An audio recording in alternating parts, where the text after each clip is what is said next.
So I came across a story this week that really inspired me, and I want to share some of it with you. There was a minister who gave this story and told this story who was from Gatlinburg, Tennessee, and they actually was vacationing in Gatlinburg, Tennessee. And he and his wife were there for just a kind of a quiet breakfast and wanted to have a little time just to share with each other. And he noticed as he was sitting down that there was a man kind of walking around the restaurant just shaking hands and saying hi to everybody there. Seemed like an amiable kind of fella, but the minister kind of leaned over and said, well, I hope he doesn't come over here. I'd really, like us to just have a little quiet time. But sure enough, this fella comes over and he puts his hands out and he says, hi there, I'm Ben Harper, and how are you folks today? Where y'all from? And he says, well, we're from Oklahoma. And he says, oh, really? Oh, okay. I hear that's a pretty nice state. I haven't been there, but I hear it's pretty nice. He says, well, what do you do? And he says, well, I teach homiletics at, I think it was Phillips University. Homiletics, of course, is what ministers do. It's basically, for those of you who are not familiar with that term, he says, oh, so you teach preachers how to preach. And he said, well, I've got a story for you. And sure enough, he pulls up a chair and sits down, and the guy goes, okay, well, this is what's going on. And so he tells him this story that he was born to an unwed mother, and said when he was growing up, almost all his life, he felt the looks and the stares and the judgments of people in the little town that he grew up with, and that everywhere he went, he always felt ashamed and embarrassed, and he would go to, he would just hate going into town on Saturdays because he'd walk down the street and he knew that people were just looking at him, staring at him, and asking the question, well, who's his father? And he was, really feeling kind of embarrassed and ashamed about all that. And one day, he used to go to church pretty regularly, and then, but he would always come in late and then go out early, like some of you folks, by the way. No. But because he didn't want to be seen, and he didn't want to have people's thoughts and stuff coming at him. So, but one day the pastor gave his benediction in a real quick way, so he didn't get a chance to get out of the church before actually, he got caught up in the crowd. And so he's going out. The minister was standing at the door and looked at him and said, well, who is this young man? Who are you, young man? And he just was kind of embarrassed and shy, and he didn't say anything. He said, oh, wait a minute, I know who you are. You look just like him. You're a child of God. And you look so much like him. And the little boy heard that and felt it. And he said, and this man telling the story, Ben Hopper, said, and ever since that day, I knew who I was. And go on to tell the story, Pastor Craddock basically discovered and found out, looked up this man, and turned out that he had been elected twice as the governor of Tennessee, and there's one of only two people who were married to who were elected to office that had been born unmarried women in the state of Tennessee. And so he became the governor of the state. And this is someone who had a very obviously poor self-image. And so we're going to talk a little bit today about what is your relationship with the divine? What is your relationship with the divine? In Scripture, it says that Jesus is the Son of God. But Jesus himself often said that you are a child of the divine. He didn't say it quite those terms, but that's how he was saying it. He said, and the things that I have done, ye shall do also, and even greater things. And so one of the things I think is essential, and one of the things that's important for us to really pay attention to, not just our relationship to the divine, but how we see that relationship, what goes on for us in our own thinking, in our own mind, because you and I are created in the image and after the likeness of the divine, and therefore we're created as creative beings, right? And because we're created as created beings, we are in the process of creating out here in the world all the time. And we are creating based upon our thoughts and attitudes and our beliefs about the world, but we are also very strongly creating the world based upon our attitudes, our thoughts, our beliefs about ourselves, about who and what we are. And so our work is to really pay attention to not only what we're holding in our thoughts about what's going on out here, but holding an awareness of who is it that is paying attention to what's going on out here. Jesus said, "Fear not, little flock, for your Father's good pleasure, it is your Father's good pleasure to give you the kingdom." And as I understand metaphysically, the understanding of the kingdom is really an awareness of the presence of the divine. When you're in the kingdom, you're aware that you're in the presence of God. And anytime you move into that awareness of the presence of God in your life, you're experiencing being in the kingdom. So it's not something that you have to die to get to. In a way, it is, actually. You have to die to those things that make you think or believe that somehow you're separate from that. Does that make sense? And so the banquet table is really just an awakening awareness of the ever-presence of that divine spirit that is always not only around us, but in us and through us, and ultimately as us. That we're being called to really express more of the unique characteristics of the divine that are ours to express in the way and the shape and the form and the formula and the menu, the recipe, you might say, of how we are being called to express those divine qualities of spirit.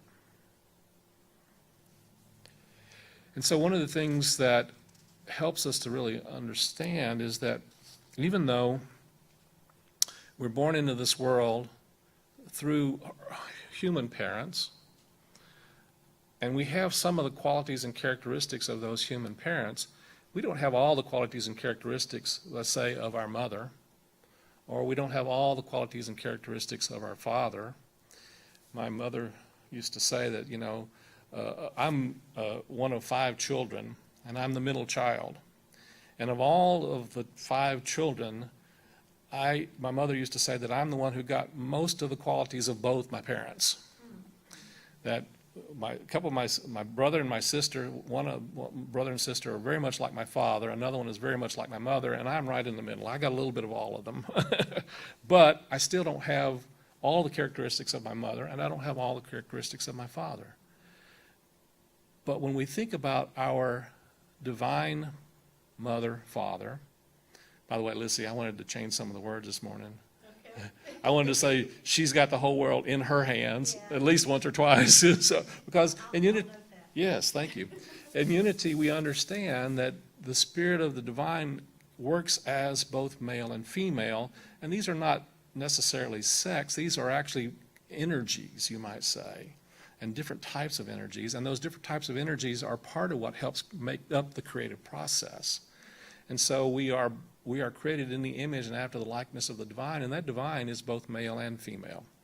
We grew up in a society, in a world, in a culture that is primarily patriarchal, that primarily worshipped the male, and that is changing, and it needs to change because we cannot really fully move into and step into our full divine nature without honoring and recognizing and enhancing and lifting up the female aspect of the divine and the female aspect of our divine nature. And I believe that our world is becoming and will be even a better place when we find that we are actually working more together in a sense of equanimity and in a sense of equality. We're not there, but I believe we're moving in that direction. And I know that we are holding an awareness that will help move us even more in that direction. So our real parent, ultimately, we get all of the possible qualities and characteristics of our divine father, mother.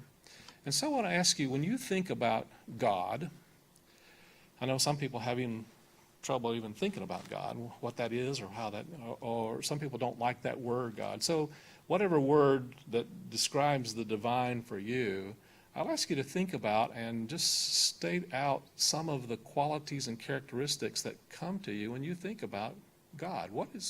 If you were to describe the divine to someone who had never had that awareness, maybe came from another planet or another universe or something and didn't really know what that was, how would you describe the qualities and characteristics of God?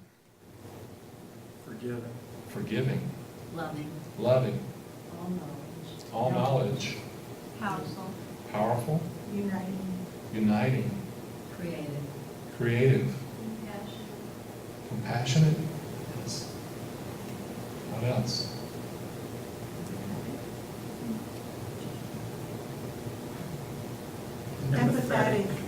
Empathetic, yes. Foundational. Joyous. Peaceful. Healing. All-knowing.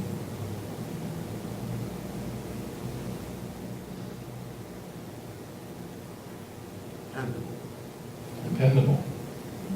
Full of humor. Well, that's pretty funny. Yeah. So take a deep breath now. And as you take a deep breath, I want you to say, I am, and state that quality out loud that you just shared. And if you didn't state one out loud, pick one that really speaks to you. Let's do it again. I am foundational. So here's the thing. You have an awareness of that quality in the divine, and part of our unfolding as spiritual beings is to I won't say even become that, but basically to claim that quality. And it came to you because that's a quality that you either have or you want to develop and want to experience more of in your life. And that the universe is trying to show you that there's aspects of your nature that are available to you, and that part of your work is to begin to experience and see yourself in such a way, not as someone who needs to get that, but someone who really actually already has that, and began expressing that in ways that come to you as you go through your daily life, your daily experiences. You see, we have access ultimately to all that the divine is. And as a child of God, we have this amazing, thank you. Thank you very much. See, there's always help available. I think you're going the right way. There we go. Perfect. Thank you. So we have access to all that is within the divine, within ourselves. And part of our spiritual unfoldment is actually beginning to become conscious and aware of those in such a way that we find that we can actually begin to experience and express those.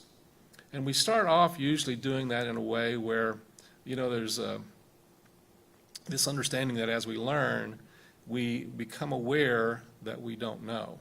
That's the first phrase of learning, right? So, and I say oftentimes we don't know what we don't know. And so in some ways that's the beginning of learning also.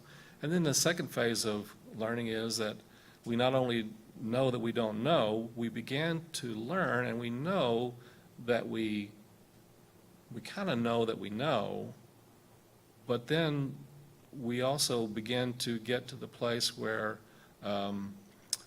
we are learning in such a way that we don't even think about what it is that we know, we just are. You follow? And so it's an unfoldment of our qualities that just begin to show up, but they don't show up immediately oftentimes. We have different divine qualities. Some of you stated some of the ones that we talk about here in Unity in terms of the 12 powers. And in Unity, one of the ideas that Charles Fillmore taught is that the divine has 12 specific qualities that are divine, that each one of us has within us. And they are faith, strength, love, wisdom, understanding, power, will, zeal, imagination. Help me out here. Renunciation, release, that's an important one. Elimination, which is elimination, the same. And two more, I'll think of them in just a second. Life and love, yes. So it's funny, when I taught these for years, but it's always challenging for me to remember all 12 of them at the same time. And maybe that's because I have some work to do on my, never mind. I have a particular quality I need to develop more of, obviously. So we all have each of these. And part of our unfoldment is really beginning to wake up and not try to get more of them, but to begin to awaken to the awareness that they're already in us, that we already have these qualities, and part of our unfolding is beginning to exercise these different qualities in different areas and different ways in different aspects of our life.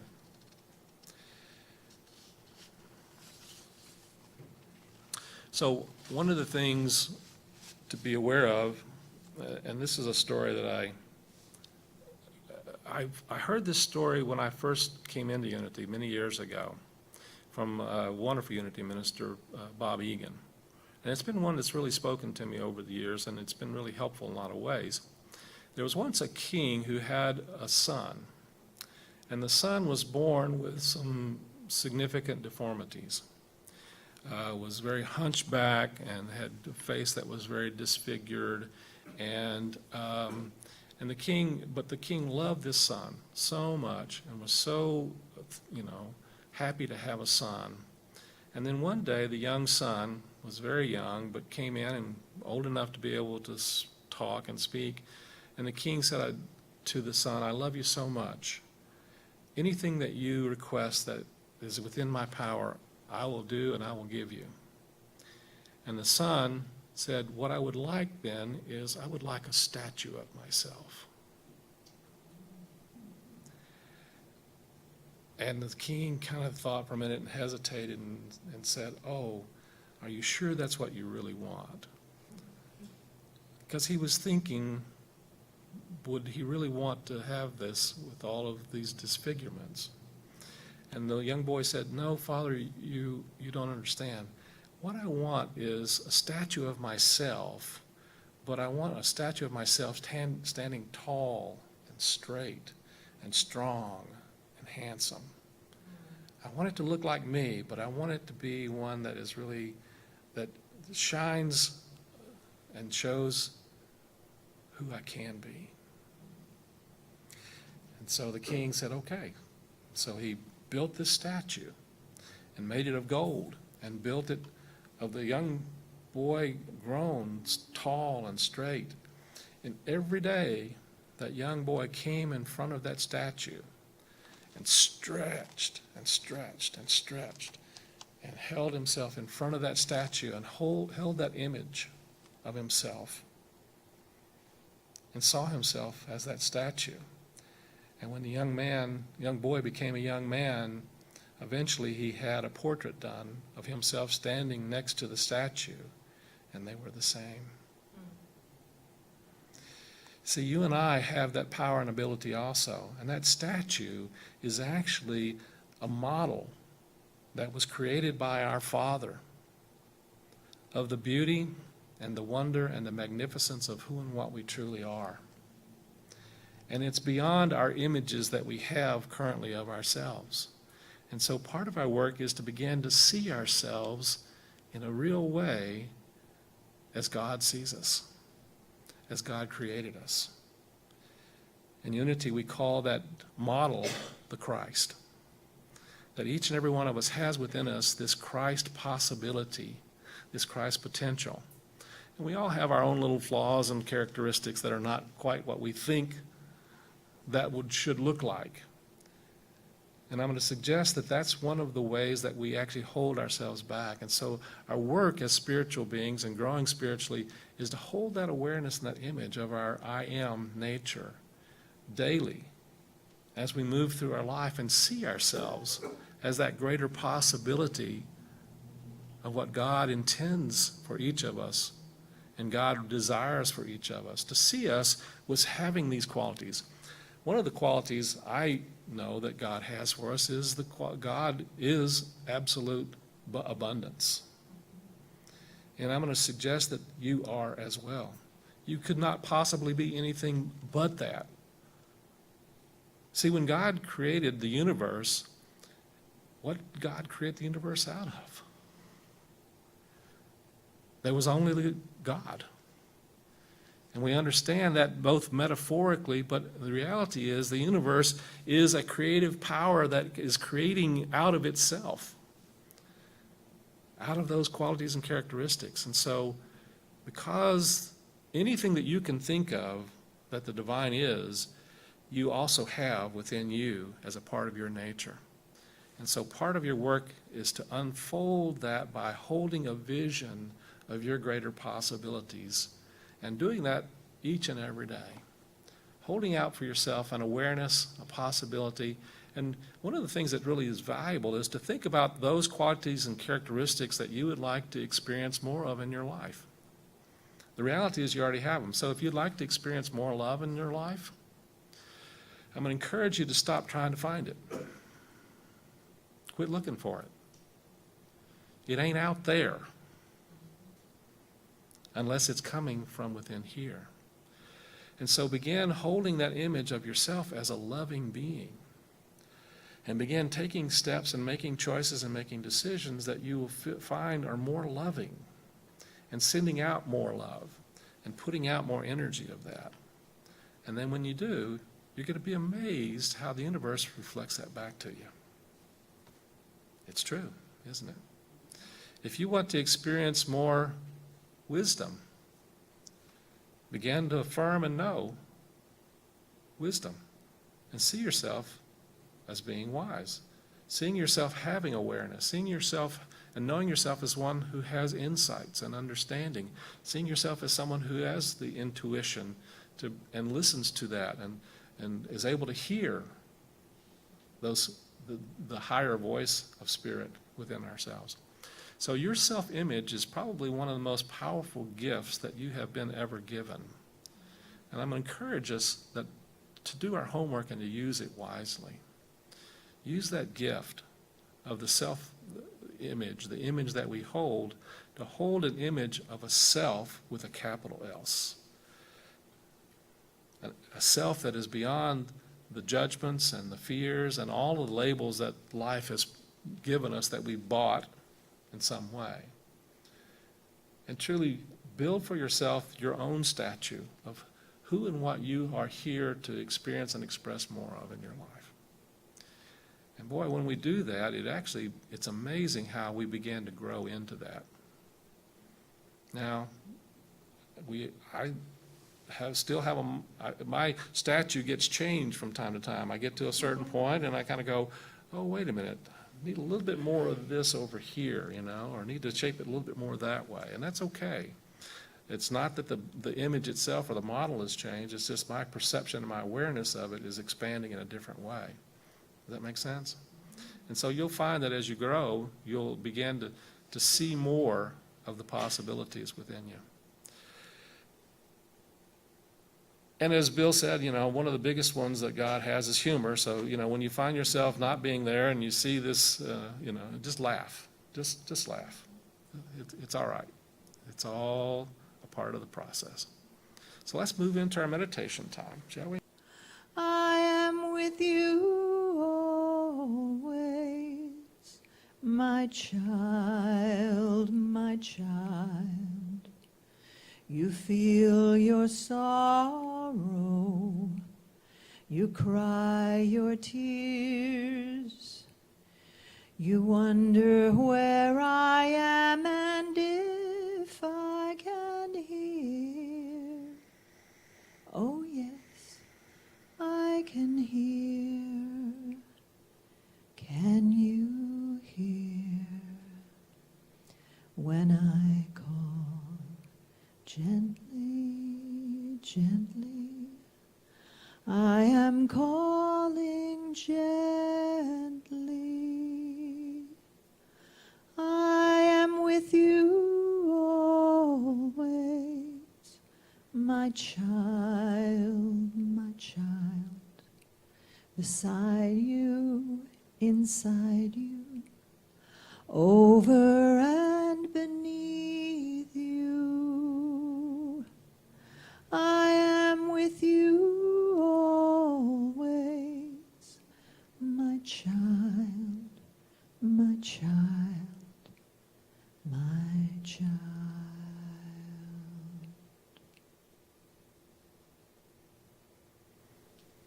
So just take a nice deep breath now. And breathing into the heart space.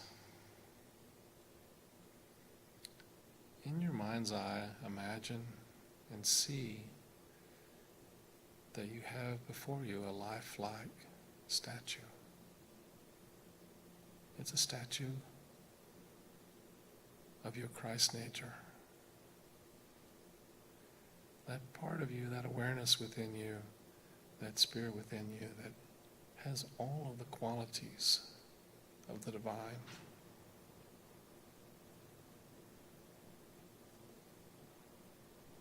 And see those qualities expressing and radiating through that image, that awareness of the greater possibilities of you. See that image expressing love and wholeness and life and well-being and peace and compassion and empathy and joy and humor and strength and courage and power and peace. See that image easily releasing. And now see yourself stepping into that image, that model, and feel what it feels like to have and be those qualities, those characteristics. See and experience yourself stretching into that greater possibility of your unique divine nature. In the silence, in the silence.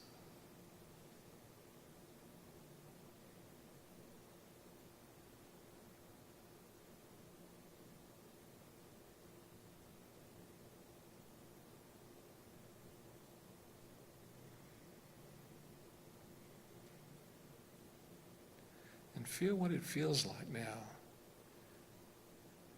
having and experiencing and expressing in that way.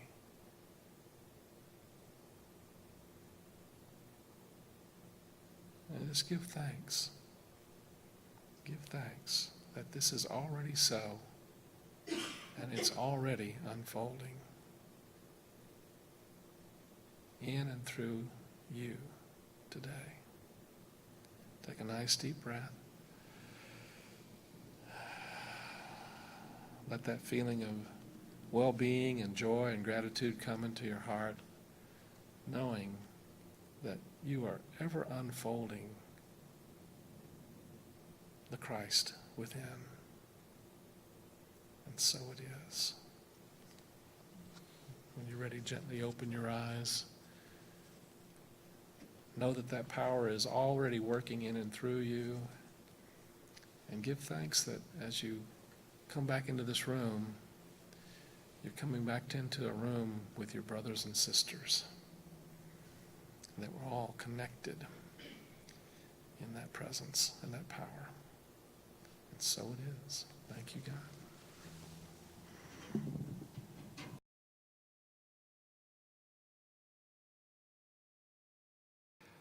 We at Unity in the Heart of Austin are committed to inspiring people to awaken to their unique divine nature through spiritual teachings, through heart-to-heart connections, through prayer, and through sacred service.